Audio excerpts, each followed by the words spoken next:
Mais uma informação importante e também uma explicação importante para a gente entender. Agora há pouquinho, nós falamos que o governo do Uruguai não vai admitir torcedor do Botafogo lá. Que o jogo de volta lá com o time uruguaio vai ser só para os torcedores locais. Aqui em São Paulo nós tivemos um fato lamentável. Antes disso, os uruguaios vieram para o Rio de Janeiro, quebraram tudo, fizeram arrastão na praia, etc. E aqui em São Paulo, um grupo de torcedores, só pode ser cafajeste, pararam os torcedores do Cruzeiro na estrada, agrediram, bateram e mataram uma pessoa. Agora pergunta o seguinte: uma torcida organizada tem estatuto, tem presidente, tem lei para isso? Quem está aqui conosco é o Dr. Leonardo Pantaleão, especialista em direito processual e mestre em direito e relações sociais pela PUC São Paulo. Doutor Pantaleão, muito obrigado aqui por atender o Jornal Nova Brasil. Heródoto Tubo, prazer em falar com você mais uma vez. E é verdade, você foi muito feliz quando você pontua essa questão como sendo, na verdade, não torcedores propriamente ditos, mas verdadeiramente bandidos, né, que se organizaram para a prática de crimes extremamente graves. Agora, doutor Pantaleão, aparentemente, a lei, eu suponho que vai fazer um levantamento para saber de quem é a responsabilidade. Mas, doutor Pantaleão, às vezes me passa a sensação de que essas torcidas organizadas têm financiamento por trás delas. E às vezes me parece até que são diretores dos próprios clubes envolvidos. A investigação teria que passar só para o pessoal lá, os cafajestes, e avançar para ver quem é que financia, se é que tem financiador?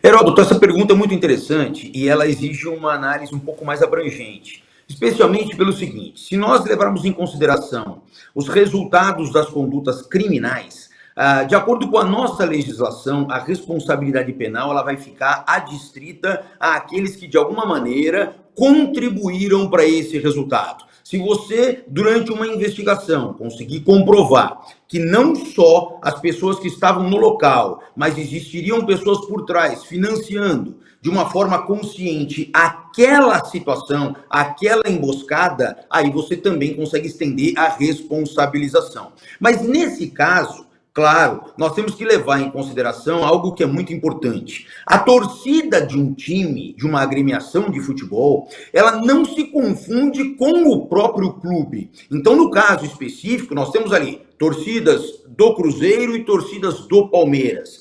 Eles têm CNPJs absolutamente independentes das agremiações. Então, não se pode, por exemplo, cogitar nessa circunstância em que as situações se desenvolveram, de estender eventualmente uma punição ao próprio clube. Não, existe ali, de acordo com todas as regras do direito desportivo, hipóteses em que o clube também responde por atos praticados por seus torcedores. Mas isso desde que seja no entorno do estádio ou dentro do estádio onde está ocorrendo aquela partida de futebol, em que o clube ele se torna o mandante, os clubes mandantes, ele tem que oferecer condições mínimas de segurança e de garantia para aquelas pessoas que estão ali assistindo aquele espetáculo. Fora disso, como essa situação que aconteceu, é muito difícil você conseguir vincular uma coisa na outra, repito, exceto se ficar demonstrado que houve um financiamento de terceiros específico para esse comportamento.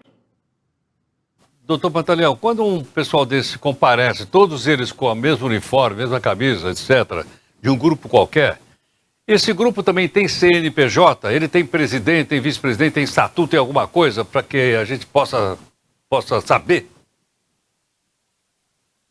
Tem, as torcidas organizadas todas, elas são aquilo que nós chamamos de pessoas jurídicas. Elas têm ali os seus registros nos órgãos estatutários, elas têm ali a sua direção, o corpo diretivo, ela encontra com facilidade os seus representantes legais, né, que respondem pelos atos praticados por aquela... como se fosse uma empresa, vamos chamar assim. Agora, a torcida do Palmeiras especificamente, ela já se manifestou através de nota dizendo que ela não tem qualquer vinculação com aquilo, que aquilo foi um comportamento desenvolvido por alguns de seus integrantes, mas sem qualquer tipo de ingerência deles. Isso, se realmente é fato ou não, só a investigação vai demonstrar. Seria o caso, então, dessa direção desse grupo, também fazer o seu próprio levantamento e expulsar esse pessoal das suas fileiras para não arrastar o nome de um determinado grupo para a lama ou para a criminalidade?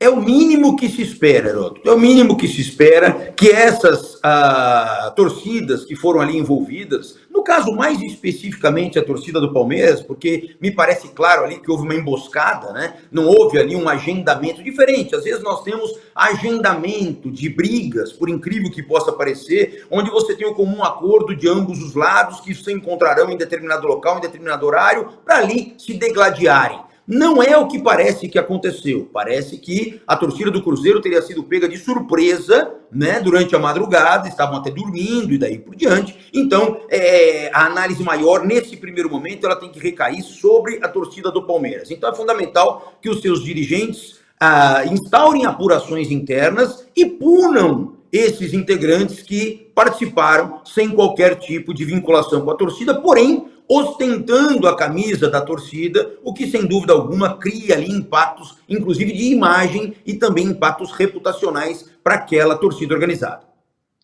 Doutor Pantaleão, muito obrigado.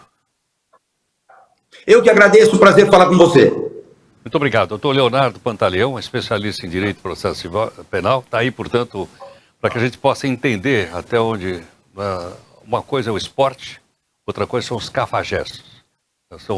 Esses a gente não pode confundir, nem também jogar em cima do time a responsabilidade, porque alguns dos seus torcedores agem como se fossem animais e não como se fossem seres humanos. Enfim, está aí, portanto, a contribuição do nosso entrevistado.